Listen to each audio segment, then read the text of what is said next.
Hello, on se retrouve aujourd'hui avec Morgane. Donc, je te laisse te Hello! présenter. Donc, moi, c'est Morgane, je suis créatrice de sites web et experte SEO.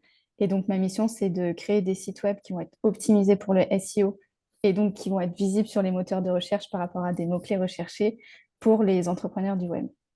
Donc, qu'est-ce que c'est le, si tu peux expliquer un peu plus précisément pour les gens qui n'ont pas du tout ce langage, enfin, Ouais, ouais, Internet, ouais. qu'est-ce que c'est que le SEO et en fait, à quoi ça sert Euh, du coup d'avoir un site qui est optimisé? donc, déjà, SEO, nous, on va le traduire en référencement naturel en français. Donc, SEO, référencement naturel, c'est exactement la même chose. Et ça va être toutes les pratiques et les méthodes que tu vas mettre en place sur ton site pour arriver dans les premières positions sur Google sur des mots-clés en rapport avec ton activité. Ok. Donc, le but, c'est que quand quelqu'un va taper un mot-clé, par exemple ton activité, que ce soit ton site qui arrive dans les premières positions. Parce que si ton site il est en 10e page, ça va un peu servir à rien, surtout que déjà, même la 2e page, il n'y a personne qui va. Donc, Donc, c'est c'est pour un ça que c'est peu. important d'optimiser son site pour pouvoir être visible sur des personnes qui ne nous connaissent pas. Mais c'est ce qui fait que quand, par exemple, je cherche un médecin sur Internet, quand je tape médecin, par exemple, ma ville, je sais pas, médecin Marseille, Ouais, c'est ce qui fait les premiers liens qu'on va trouver, ceux qui sont le mieux référencés. exactement. Et du coup, moi, il y a une question qui revient souvent, qu'on me pose, c'est quand on commence son activité, est-ce que c'est obligatoire d'avoir un site internet? Toi, qu'est-ce que tu conseilles par rapport au fait des... Enfin, pour les personnes qui commencent sur les réseaux sociaux et qui commencent leur activité ou qui n'ont même pas forcément de réseaux sociaux, qu'est-ce que tu conseilles par rapport au site internet et quel est ton point de vue là-dessus? Ouais. Alors, il n'y a rien de obligatoire. Ton site web, tu le crées quand tu veux, mais le plus tôt c'est, le mieux c'est. Surtout si on veut l'optimiser, vu que le référencement, ça prend du temps. Pour un nouveau site, il faut minimum 3 à 6 mois avant d'avoir des résultats. Parce que faut que Google il commence à nous connaître, qu'il nous fasse confiance. Enfin, c'est comme pour une amitié, quelqu'un ne vient pas devenir ton meilleur ami dès la première seconde. Toi, tu commences à le connaître et à se dire, OK, lui, je peux le faire confiance, donc tu le mets en première position. Donc, c'est pour ça que le plus tôt on le fait, le mieux c'est pour que Google il commence à nous connaître. Mais après, il ne faut pas non plus se précipiter.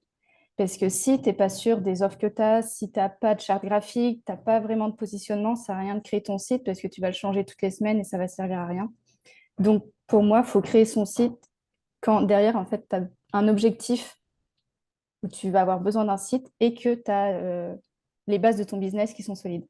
Parce que sinon, Ouais, si moi j'ai déjà, c'est pas clair le... dans ta tête tes offres, bah, ton site, ça va être le bordel et personne ne va rien comprendre. C'est ce que je conseille aussi à mes clients généralement, c'est d'attendre que c'est pas forcément la première chose à faire quand tu lances ton business, dans le sens Ouais, où il faut quand même, parce que c'est vrai que quand on se lance dans l'entrepreneuriat, c'est des questions qu'on se pose, est-ce que je lance un site, etc. Mais pour moi, c'est pas la première chose à faire, comme tu disais, parce que quand t'as pas de charte graphique, quand tu sais même pas forcément quelles ouais, offres, ou quand tu sais que tu as des offres pour l'instant que tu aimes bien, mais qui vont évoluer, oui. pas que les offres n'évoluent jamais une fois qu'elles sont sur ton site internet, mais il faut que ça ne change pas tes Oui, offres. c'est ça aussi. En fait, il faut juste que tu sois sûr du maintenant, enfin, que maintenant, ça soit clair dans ta tête de dire, OK, je fais ça.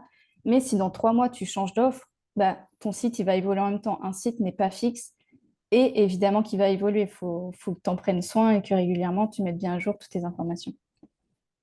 Et donc, pour toi, c'est quoi le... Tu disais quand on a les bases du business faites, c'est quoi le moment où, enfin, tu sais, la chose qui va vraiment te dire, là, je peux créer mon site internet. Quelles conditions il faut avoir avant ou quelles sont vraiment, à quel moment tu as le déclic et tu te dis, là, je peux ce mois-ci m'occuper de mon site internet. Alors déjà, les conditions, c'est que tu sais qui va être ta cible, tu sais quelles vont être tes offres, tu sais ton positionnement. En fait, c'est vraiment, tu as fait une analyse de ton marché, tout ça. Et c'est le moment où tu dis, bah, j'ai besoin d'être visible et que tu vas choisir en fait tes canaux de communication. Donc, tu Ok, peux choisir d'avoir ton site et tes réseaux sociaux et de les lancer en même temps ou d'abord de te concentrer sur les réseaux sociaux et te dire, bon, maintenant, j'ai besoin aussi d'un site. ok. Donc, et maintenant, quand je veux développer mon site internet, ça va être toi, enfin, les questions qu'on se pose généralement le plus souvent, ça va être bah, combien de temps ça prend, est-ce qu'il faut le faire seul ou accompagné, quel budget ça, enfin, combien ça coûte. Est-ce que tu peux un petit peu nous parler de tout ça donc, si tu veux Ouais, bah, prendre ça, le temps que ça prend, par exemple. ça dépend en fait. Parce que ça se trouve, quelqu'un va faire un site de 4 pages. comme quelqu'un va faire un site de 12 pages, ça va dépendre des offres que tu as. Il y a des gens, ils vont avoir des sous-offres où tu vas faire des pages en plus, mais Quand on va tu parles dire des pages, qu'un c'est site les onglets qu'il y vitrine, a sur le site internet. Enfin, pas les onglets, mais à chaque fois oui, que ça ouvre, quand on clique sur un onglet, ça ouvre un nouvel. ouais, c'est une nouvelle page. Ouais. Et ben, il y en a certains, ils vont faire juste une seule page, ce que je recommande pas parce que pour le référence naturel, c'est pas top parce que bah, du coup, Google, il a toutes tes informations en un et Oui, donc tu as juste une seule page à référencer alors que si tu as par exemple plusieurs offres, et ben, c'est mieux que chaque offre soit référencée sur son mot-clé. ok, Et du coup, pour répondre à la question au niveau du temps, on va dire pour un site vitrine, donc un site où tu vas pas directement acheter dessus, tu vas pas avoir de fonctionnalités poussées, ça peut prendre entre 1 mois et 2 mois, comme ça peut prendre moins de temps. ok. Et ça va Donc c'est aussi dépendre. relativement assez rapide. Ouais, c'est quand même assez rapide, mais je sais que par exemple que moi, quand j'ai des clients, ce qui prend le plus de temps, c'est que eux, ils m'envoient Les tout ce retours? dont j'ai besoin pour la création du site. Ah, ok. Ouais, donc c'est pour ça, il y a aussi toute une phase de préparation où on va préparer ses contenus, on va choisir ses images, on va se dire je mets ça là, je mets ça là. Et souvent, c'est ça qui prend le plus de temps. Ok, parce que toi, tu as besoin de, par exemple, toi qui crée des sites internet pour les gens, c'est quoi le contenu de base dont tu as besoin pour que les personnes sachent un petit peu ce qu'elles doivent préparer?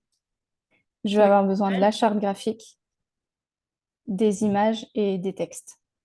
Même Ok, les si textes, moi, derrière, Ouais. En fait, je veux que les personnes ils rédigent les textes parce que c'est toujours mieux quand ça vient de toi, c'est plus facile. Et moi, je repasse sur les textes pour les optimiser autant pour le référence naturel que pour l'expérience utilisateur. ok. Donc, quand tu dis 1 à 2 mois, tu mets combien de... C'est à peu près combien de pages là-dessus, justement? Dans un... quelque chose de la moyenne en général, toi, de quelqu'un qui commence son site internet, qui en a pas du tout, c'est quoi ce que tu Ouais. lui conseilles et ce que tu fais avec lui? Ça va vraiment dépendre de ses besoins, mais souvent, tu vas déjà avoir la page d'accueil, la Ok. page à propos. Ça, c'est super important parce que quand tu veux faire appel à quelqu'un, tu veux savoir il y a qui derrière, tu veux savoir aussi un peu si ça va matcher. Tu dis, ah super, moi j'adore voyager, lui aussi, ça pourrait matcher. Donc la page à propos est super importante. Ensuite, bah, on va avoir la page contact pour pouvoir contacter la personne. Et après, en fonction des différentes prestations que la personne va avoir, tu peux avoir une page prestation qui va regrouper toutes les prestations et une page par prestation. Par prestation. Ok. Mm, c'est ça. Ouais, donc c'est quand même pas mal. Et Ouais. donc pareil, en termes de budget, je pense que tu vas me dire que ça dépend, mais pour à peu près, si par exemple, moi là j'ai 3 offres, donc je sais que tu vas pas me faire un devis comme ça, Ouais. mais si par exemple, là moi, pour quelqu'un qui a à peu près, je sais pas moi, 3 offres, et ce que tu nous as dit, le contenu, une page d'accueil, si tu peux nous donner une fourchette pour que les personnes puissent prévoir, celles qui ont envie de faire un site internet, pour qu'elles aient quand même une idée.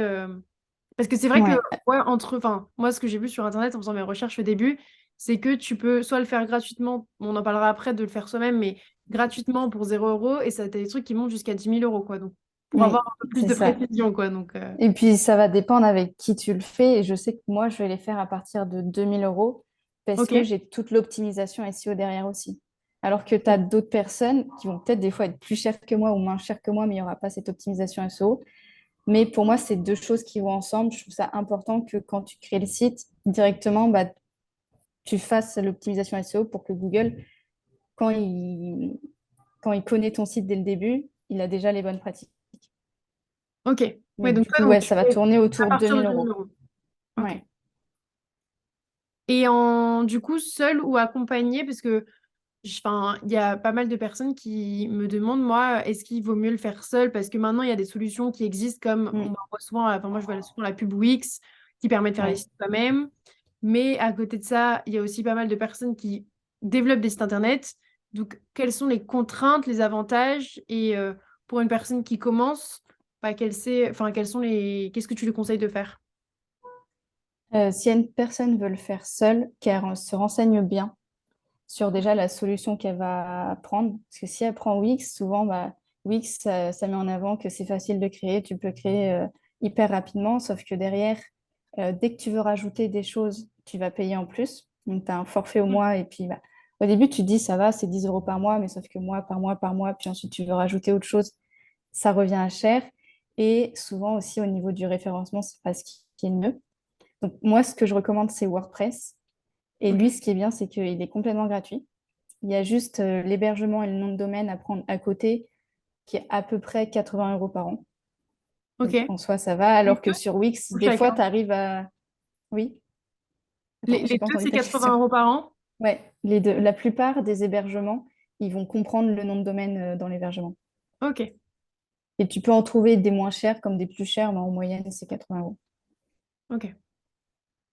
Et donc déjà, de bien se renseigner sur ça par rapport aux fonctionnalités qu'on veut avec WordPress, on peut vraiment tout faire. Donc c'est ça qui est bien. Donc même si au début, tu as un site vitrine et qu'après, tu veux rajouter des moyens de paiement, tu pourras toujours le faire évoluer.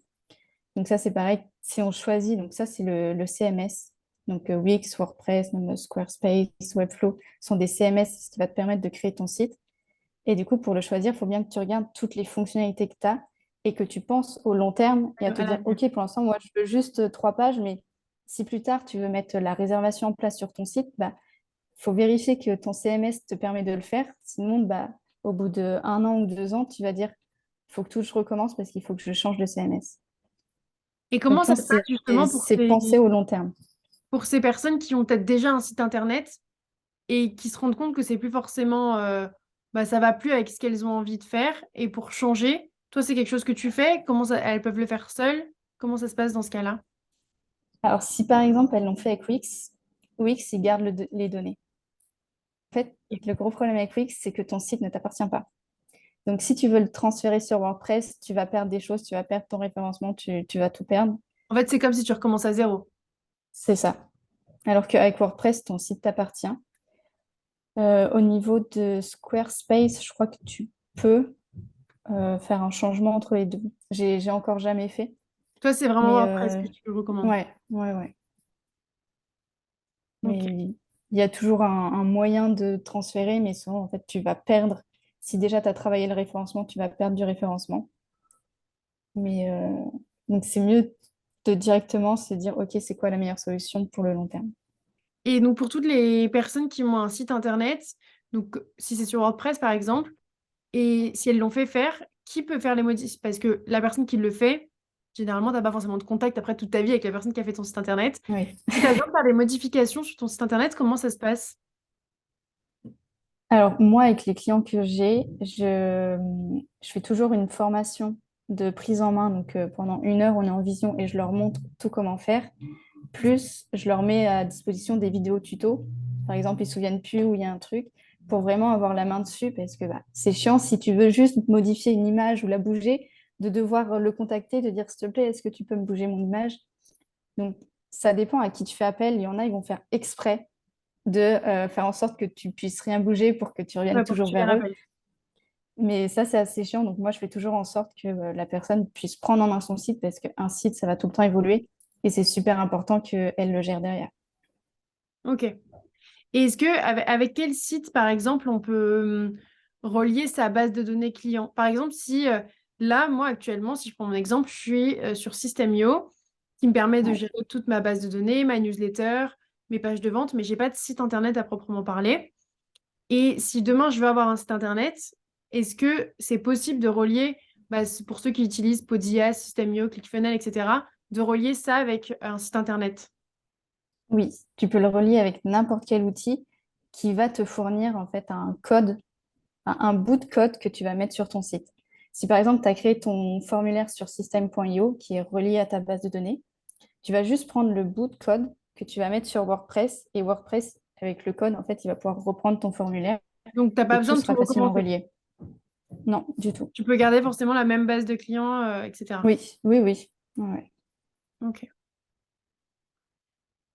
Et ah oui, donc j'avais vu que pour améliorer du coup le référencement naturel, comme tu disais, sur son site internet, il fallait écrire des articles de blog. Ouais. Et qu'est-ce que tu recommandes, toi, en termes d'articles de blog? Combien est-ce qu'il faut en écrire par mois? La longueur, etc. Est-ce que tu as des conseils là-dessus? Enfin, des conseils, qu'est-ce que les gens peuvent mettre en place pour améliorer simplement, on va dire, leur référencement Mm. naturel? Ouais. Le blog, c'est vraiment une chose hyper importante pour le référencement naturel parce que chaque article va être une nouvelle porte. Et donc, tu vas pouvoir mettre ton article sur un mot-clé et tu vas pouvoir être trouvé de plus en plus facilement avec les articles.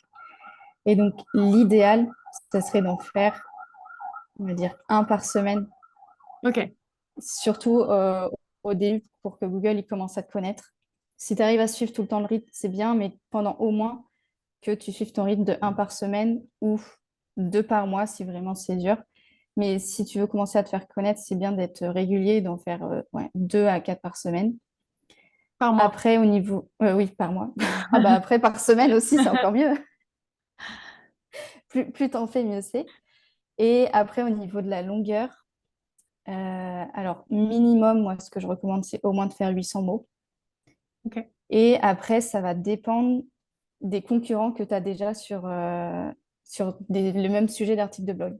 Si tu as des concurrents qui sont en première position, ils ont tous au moins 1500 mots, bah, il va sûrement falloir que toi aussi tu Faut fasses plus de s'aligner. 1500 mots si tu veux te positionner avec eux. Ok. Mais après, ça sert à rien de faire 1500 mots juste pour raconter Blablater, n'importe ouais. quoi et que ça soit pas intéressant. Tu peux très bien avoir un article de 1000 mots qui va être beaucoup mieux rédigé, que ça va apporter beaucoup plus, qui se place devant un de 1500 mots. Si tu arrives à écrire les 1500 mots, c'est mieux, mais il ne faut pas se forcer à les écrire. Et tu disais pour que ça se lance, au début, il faut écrire 2 à 4 articles par mois. Pendant combien de temps même si c'est Ouais. sur la durée, pendant combien de temps au moins tu préconises de tenir ce rythme Je dirais pendant au moins un an pendant au moins pour un être an? sûr ouais, que le référencement se fasse bien parce que, comme je disais au début, ça prend 3 à 6 mois minimum pour que tu commences à avoir des résultats. Et en fonction de la concurrence, ça peut prendre jusqu'à un an. Donc, vaut mieux être sûr et faire un an comme ça. Et si Bon, après un an, tu n'as pas va être de sûr. résultat, Faut revoir. Alors, ce qui est bien, c'est qu'au bout d'un an, tu vas avoir plein de statistiques. Donc, c'est pour ça que c'est intéressant de relier des outils comme Google Analytics et Google Search Console, où tu vas pouvoir voir les pages qui sont le plus visitées, depuis où les gens ils vont venir. Est-ce que c'est depuis les réseaux sociaux ou est-ce que ah, c'est depuis ok. les moteurs de recherche? Combien de temps ils restent sur la page? Parce que si tu vois que tu as une page, elle est vue plein de fois, mais à chaque fois, les gens, ils restent 2 secondes. Là, tu te dis, ah, il y a peut-être un problème sur ma page. Et du coup, de revenir dessus et de voir ce qui a changé. Et c'est en analysant tout ça que tu vas pouvoir te dire, OK, là, il y a peut-être un problème dans mon contenu. Ok. Faut que je le change et que je le fasse évoluer. Ok.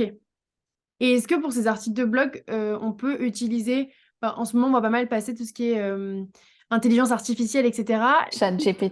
Voilà. Qu'est-ce que tu en penses, toi, par rapport à ça? Et quel est ton avis là-dessus par rapport au référencement Google? Est-ce que ça joue? Voilà. Qu'est-ce que tu en penses d'utiliser des intelligences artificielles pour rédiger ces articles de blog? Alors, je pense que c'est une bonne idée pour le début ou même pour te donner une idée, mais tu peux pas le laisser en brut comme ça et ne pas repasser dessus. Ça peut te Donc, faire ça le peut te sauver. faire, ouais, ça peut te faire la base, mais après, toi, tu repasses. En plus, un article de blog, c'est bien quand on sent que c'est toi qui l'as écrit. Par exemple, quand on arrive sur un article sans savoir qui c'est bien de reconnaître et se dire, ah oui, j'ai l'habitude de lire ces articles, je reconnais qu'il est écrit comme ça. Donc, c'est bien d'avoir un peu sa personnalité dedans. Et aussi, bah, pour le référencement, ChatGPT, il ne va pas te faire un article optimisé. Donc, il va falloir que tu relises aussi par rapport enfin, pour suivre les bonnes pratiques pour le référencement. Mais ça reste quand même une bonne idée, enfin, pour avoir des idées et pour la structure. Ok. Et qu'est-ce que tu conseilles d'ailleurs en référencement pour savoir justement pour les personnes qui écrivent des articles, pour savoir si leur article est bien référencé? Moi, je sais que je faisais parfois, j'utilisais l'outil Yoast SEO. Est-ce que tu en as d'autres que tu utilises? Est-ce qu'il est bien? Qu'est-ce que tu en penses? Voilà. En fait, comment on sait si notre article est bien référencé? Parce que c'est vrai que si on s'y connaît pas forcément, c'est assez compliqué de se dire c'est super bien référencé, c'est mal référencé, parce que nous, on peut se dire j'adore la façon dont j'ai écrit, mais c'est Ouais. pas forcément optimisé pour Google, quoi. Oui, alors il faut faire super attention avec les plugins comme Yoast SEO, ou moi j'utilise Rank Math, c'est pareil, parce qu'ils vont te donner un score de 0 à 100, et puis quand tu es à 100 au vert, ça ne veut pas dire que ton article est optimisé, et si tu es dans le rouge, ça ne veut pas dire qu'il n'est pas optimisé. Lui, c'est un robot, et il va juste voir, genre, est-ce qu'il y a ça? OK. Est-ce qu'il y a ça? OK. Et par exemple, si tu veux te référencer sur Médecin Lyon, tu vas dire à Yoast SEO, je veux être sur Médecin Lyon, sauf qu'à un moment donné, toi, tu vas écrire Médecin à Lyon.